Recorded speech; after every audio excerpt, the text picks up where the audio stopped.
अस्सलाम वालेकुम। News therapy में खुशामदीद। चैनल को सब्सक्राइब करें और बेल आइकन को दबा दें। ये वज़ीर आज़म पाकिस्तान का अब तक के सबसे मुश्किल तरीन इंटरव्यू में से एक था, क्योंकि अब तक अमरीका को भी पाकिस्तान के बारे में कई बातें वाज़ेह हो गई हैं। इस बार जिन एंकर ने इमरान खान का इंटरव्यू लिया, इनका नाम है जोडी वुडरॉफ। इनकी उम्र 74 साल है और इनका सहाफ़त में तजर्बा बहुत ज़्यादा है, जो कि इनकी तरफ से किए गए सवालों में साफ दिखाई देता है। एंकर ने सबसे पहले पूछा, वज़ीर आज़म इमरान खान, अफगानिस्तान की मौजूदा सूरत हाल के बारे में आपका तज्ज़िया क्या है? 20 साल जंग का नतीजा क्या है? तकरीबन अमरीकी फौजियों का इनखला मुकम्मल हो चुका है। मेरे ख्याल में अमेरिका अफगानिस्तान में बुरे तरीके से फंस चुका है। सबसे पहले इन्होंने इस तनाज़े को फौजी अंदाज में हल करने की कोशिश की है, लेकिन ये कोई हल नहीं था। मेरे जैसे लोग कह रहे थे कि अफगान मसले का कोई फौजी हल नहीं है। जो लोग अफगानिस्तान की तारीख का इदराक रखते हैं वो कह रहे हैं कि ये कोई हल नहीं था। मुझे तालिबान खान कहा गया। मैं नहीं जानता कि क्या मकसद था अफगानिस्तान में इस जंग का। कौम की तामीर, जमहूरियत या औरत की आज़ादी, जो भी मकसद था, ये तरीक़ाकार इस मसले का हल नहीं था। जब वो इस नतीजे पर पहुंचे कि कोई फौजी हल नहीं है,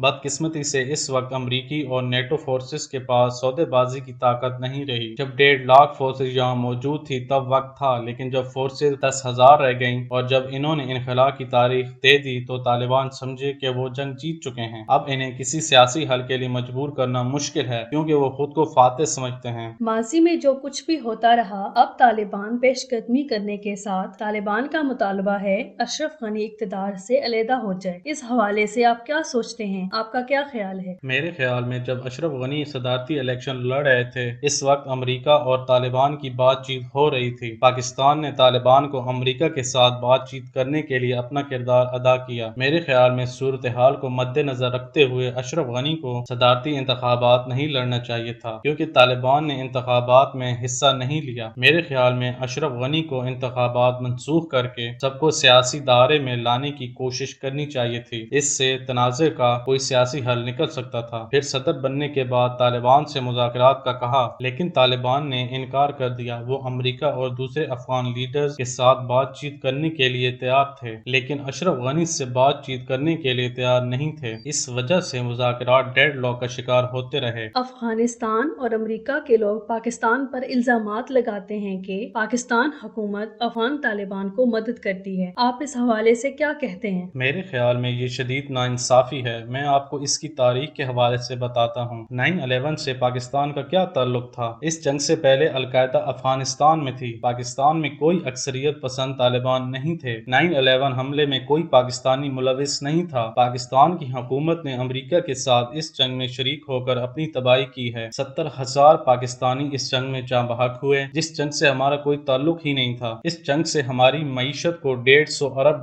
का नुकसान हुआ। सोवियत यूनियन के खिलाफ जो गिरोह तैयार हुए वो अमेरिका ने तैयार किए। उनकी फंडिंग की। जब इन्हें कहा गया कि यह दहशतगर्दी की जंग है, 50 मुख्तलिफ गिरोहों ने पाकिस्तान की सिक्योरिटी फोर्सेस और फौज को निशाना बनाना शुरू कर दिया। हमारे 70,000 लोग जहाँ बहक हुए और अमेरिका और नेटो फोर्सेस अपनी शिकस्त का जिम्मेदार हमें ठहरा रहे हैं। मेरे ख्याल में ये नाइंसाफी की इंतहा है। पाकिस्तान पर इल्जाम है कि ये अफगान तालिबान की महफूज पनाहगाह है। आपकी एजेंसी ISI इनकी मदद करती है। अभी कहा जा रहा है कि 10,000 जंगजू तालिबान की मदद के लिए गए हैं। आप क्या कहते हैं? ये 10,000 जहादी अफगानिस्तान में दाखिल हुए हैं। ये नाकाबिले फहम है। अफगान हुकूमत इस हवाले से कोई शवायद रखती है तो हमारे हवाले करे। और जब ये महफूज पनाहगाहों की बात करते हैं तो कहाँ हैं महफूज पनाहगाहें? पाकिस्तान में 30 लाख मुहाजिरीन कैंप्स में मौजूद हैं। अगर वहाँ कोई ऐसे अनासिर मौजूद हैं तो पाकिस्तान कैसे इनको अलहदा कर सकता है? क्योंकि यहाँ सब लोग एक जैसे हैं। हम तो कह रहे हैं कि अफगानिस्तान अपने मुहाजिरीन को वापस ले जाए, लेकिन अफगानिस्तान में 40 साल से खाना जंगी है और वहाँ ऐसी सूरत हाल नहीं है कि मुहाजिरीन वापस जा सकें, जबकि ये हमारी मईशत पर बोझ हैं। अगर इनमें कोई तालिबान की हिमायत करने वाले हैं तो हम ये कैसे जान सकते हैं? जब आप ये इनकार कर चुके हैं कि अमेरिका को कोई फौजी अड्डे नहीं दिए जाएंगे, अब आप अमेरिका के साथ दहशतगर्दी की जंग में कैसा ताल्लुक और तावन रखना चाहते हैं? मैं वाज़ेह कर दूं कि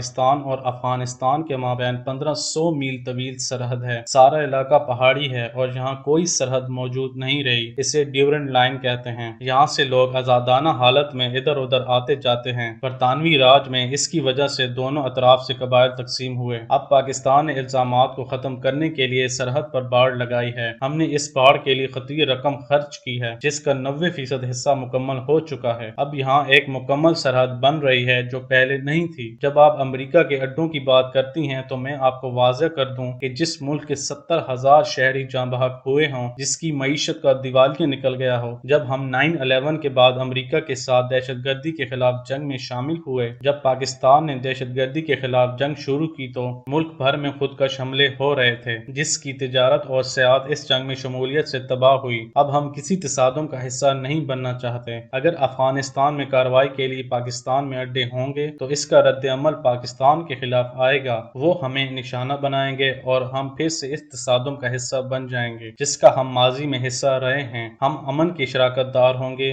کسی تصادم میں حصہ نہیں لیں گے۔ اب آپ امریکہ کے ساتھ کیسے تعلقات رکھنا چاہتے ہیں؟ آپ کی امریکہ سے کیا توقعات ہیں؟ ہمارے تعلقات میں ہمیشہ کوئی رکھنا رہا ہے۔ پاکستان کو اس جنگ میں استعمال کیا گیا ہے۔ امریکہ ہمیشہ اس بات کا اصرار کرتا رہا ہے کہ ہم آپ کو امداد دے رہے ہیں، اس لیے آپ ہماری جنگ کا حصہ ہیں، جبکہ پاکستان یہ محسوس کرتا تھا کہ اس جنگ سے ہمارا کوئی واسطہ تعلق نہیں تھا۔ ہمارے 70,000 لوگ جاں بحق ہوئے۔ کون سا ایسا ملک ہے جس نے کسی دوسرے ملک کے لیے اپنے 70,000 لوگوں کی قربانی دی ہو؟ پاکستان یہ سمجھتا ہے کہ ہم امریکہ کی جنگ لڑ کے اپنی معیشت کا نقصان کر رہے ہیں اور جو امریکی امداد ہے وہ ہمارے نقصان سے کہیں زیادہ کم ہے، اور اس پر مزید یہ کہ ہمیں افغانستان میں اپنی ناکامیوں کا الزام بھی دیا جا رہا ہے۔ اب پاکستان کا موقف بالکل واضح ہے۔ ہم نے امریکہ اور طالبان کے مابین مذاکرات کے لیے مدد کی ہے، دونوں کو مذاکرات کی میز پر لانے کے لیے اپنا کردار ادا کیا ہے، جس کا اعتراف امریکی نمائندہ خصوصی زلمے خلیل زاد نے بھی کیا ہے۔ ہم نے بہت کچھ کیا ہے دونوں فریقین کو قریب لانے کے لیے۔ اب ہم وہ نہیں کر سکتے کہ افغانستان میں خانہ جنگی ہو۔ امریکہ پاکستان میں اڈے مانگ رہا ہے، لیکن آپ یہ ذہن نشین کر لیں کہ پشتون 1/3 افغانستان اور 2/3 پاکستان میں مقیم ہیں۔ ہم اس جنگ میں پھنس جائیں گے، کیونکہ خانہ جنگی کی صورت میں پشتون طالبان کے لیے یہاں رد عمل ہو سکتا ہے۔ اب ہمارا ملک کسی تصادم میں شرکت کا متحمل نہیں ہو سکتا، کیونکہ ہم نے بڑی مشکل سے اپنی معاشی صورتحال کو بہتر کیا ہے۔ اب ہم کسی ایسی صورتحال کا شکار نہیں ہونا چاہتے۔ کیا عورت کے ساتھ ہونے والے ریپ کی خواتین خود ذمہ دار ہیں؟ کیا آپ حقیقت میں ایسا سمجھتے ہیں؟ آپ نے پوری دنیا دیکھی ہے، کیا آپ ایسا سمجھتے ہیں؟ ریپ کرنے والا شخص ہی اس جرم کا ذمہ دار ہوتا ہے۔ میرے خیال میں عورت جتنا بھی ترغیب کا سامان کر لے، ریپ کرنے والا ہی ذمہ دار ہوتا ہے۔ ریپ سے متاثرہ فریق اس کا ذمہ دار نہیں ہوتا۔ میرے اس حوالے سے تاثرات کو جان بوجھ کر غلط رنگ دیا گیا ہے۔ پاکستان کے معاشرے میں زیادتی کے واقعات میں اضافہ ہو رہا ہے، جہاں پر خواتین ہی نہیں بچوں کے ساتھ بھی زیادتی کے واقعات ہوئے ہیں۔ میں نے پردے کی بات کی تھی، جو صرف خواتین کے لیے نہیں بلکہ مردوں کے لیے بھی اس کا لحاظ کرنا ضروری ہے۔ میں نے ایسا کوئی بیان نہیں دیا کہ خواتین ریپ کی ذمہ دار ہیں۔ کیا آپ سمجھتے ہیں کہ اسلام کی اہمیت نے خواتین کے حوالے سے آپ کی صلاحیتوں کو متاثر کیا ہے؟ بالکل نہیں، اسلام نے خواتین کو بہت عزت دی ہے۔ حقیقت میں اسلامی ممالک میں خواتین کی بہت عزت کی جاتی ہے۔ اگر آپ ریپ کیسز کے حوالے سے مغرب کے ساتھ تقابلی جائزہ لیں تو اس کا کوئی تقابل نہیں ہے۔ ہاں، ہمارے ہاں بھی معاشرتی مسائل ہیں اور یہ ہر قوم میں ہیں، لیکن ان پر معاشرتی ارتقاء اور تعلیم سے قابو پایا جا سکتا ہے۔ ہمارا معاشرہ عورت کو بہت احترام اور عزت دیتا ہے۔ اگر آپ کو ہماری یہ ویڈیو اچھی لگی ہو تو اسے لائک اور چینل کو سبسکرائب کر دیجیے اور کمنٹ سیکشن میں اپنی رائے کا اظہار ضرور کیجیے۔